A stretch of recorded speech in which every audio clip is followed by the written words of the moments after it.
Nothing better than when we get to check in the big old bag of mail. That's right. If you leave us a 5-star review and in that review put your question, we will add it to the big old bag of mail and tackle it in a future mailbag episode. This one comes from Petey. Petey says, hands down, the undisputed heavyweight champions of college football podcasts. I've been a listener of this podcast since 2018, parentheses, RIP Barton / not dead. And the highest compliment I can give this podcast single-handedly reignited my passion for the game as a whole. The depth of knowledge these guys have is unbelievable, and it is presented in a way that feels like just hanging out with the guys. Keep up the good work, and please come up with a name for DK's beard. Okay. Mailbag question. How would a 12-team playoff look using the last 12 national title winners? Curious to know how you would rank these teams and how you think the bracket would play out. More importantly, who do you have winning it all? I did it. You want me to just roll through? Yeah. I bracketed. I'm curious to know who your top seed is. LS 20. All right. So, 1 seed 2019 LSU, 2 seed 2020 Alabama, 3 seed 2022 Georgia, 4 seed 2018 Clemson. Those 4 teams get a bye to the next round. The first round includes 5 seed 2013 Florida State. I don't know. They just fit at 5. Florida State 5 just seemed to make sense right there. 2021 Georgia at 6, 2023 Michigan at 7, 2014 Ohio State at 8, 2016 Clemson at 9, then the 10 seed 2017 Alabama, the 11 seed 2015 Alabama, and the 12 seed 2012 Alabama.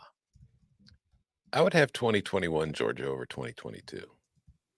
Do you know what's awesome about this? I just gave you my seedings when I bracketed it out. So I had the first round winners were 2013 Florida State, 2021 Georgia, 2023 Michigan, and 2016 Clemson, which meant that a quarterfinal featured 2022 Georgia over 2021 Georgia.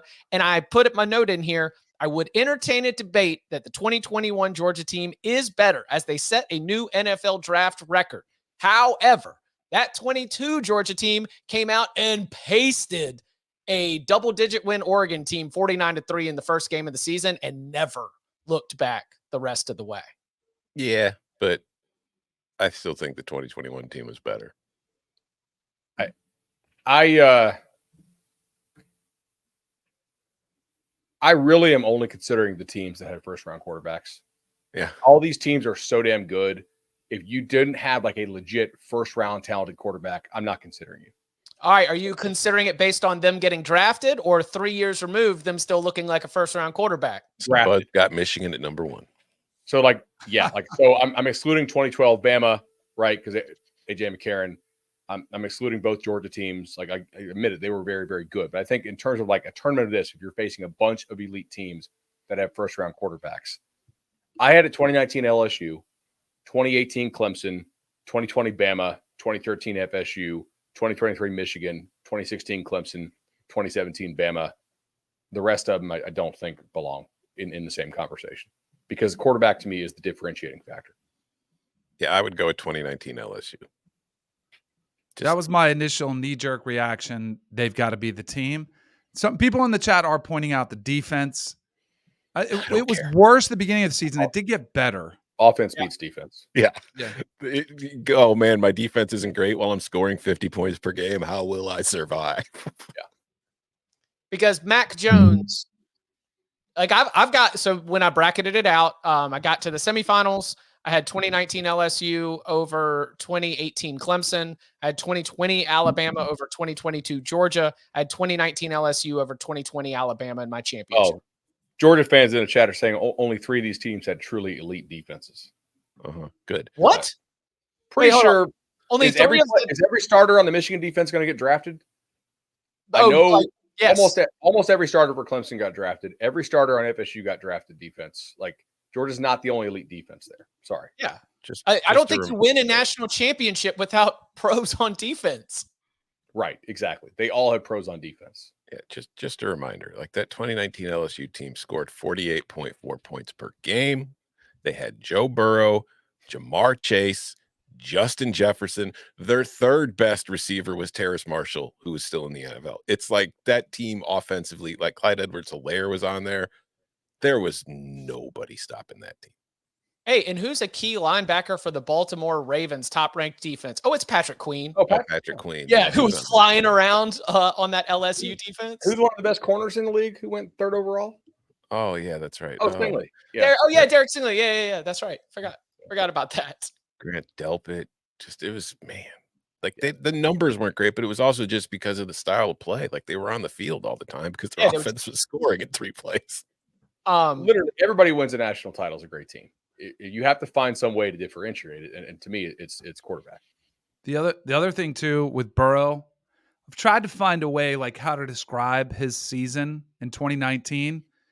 I think of it like a pitcher in baseball throwing a perfect game.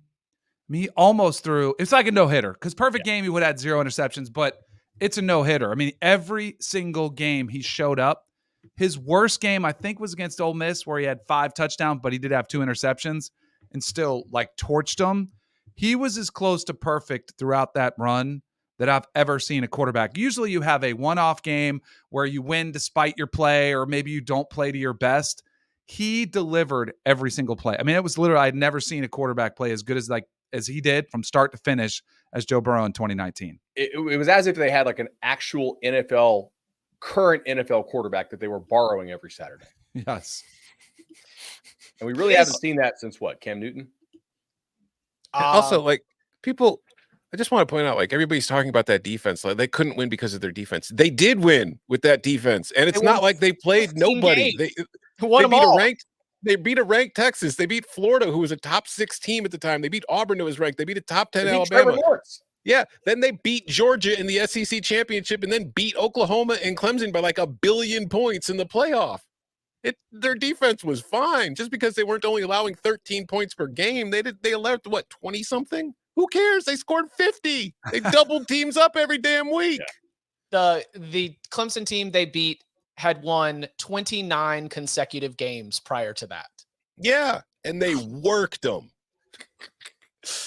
Yeah, 2019 LSU is the answer here. Any other nits to pick with how I laid those out, and any other ways that you would re-rank this? You agree that basically, but I did not go straight to the quarterback, as I do still have those Georgia teams ranked very highly, 2 in the top 6, both Georgia champions in the top 6 of my analysis.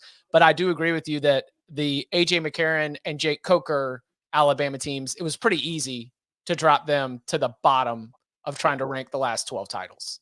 And that Ohio State team actually had legitimate stud receivers on it. If you go back and look, like guys who played really good in college and they stuck in the NFL, but quarterback Cardale Jones is just he's not winning an all-time tournament, Yeah. You also have the difficulty of what do you do with 2017 Alabama? A team that the group that was on the field for overtime was not the group that got them to the national championship game. True. But Hurts is still better than McCarron, Coker, right? Ohio State, and the Georgia guy. But it was like Damian Harris wasn't on the field. Like I want to say that, he just threw out the true freshman. Nothing's working against this Georgia defense. So let's throw out Jerry Jeudy, Devonta Smith, Tua Tagovailoa, Alex Leatherwood, and Najee Harris was on the field for overtime, and they were all true freshmen. That was the break glass in case of emergency. Whew, here's a bunch of future pros. Let's go see how it works. Good stuff. Petey, we do appreciate that question a lot. Let's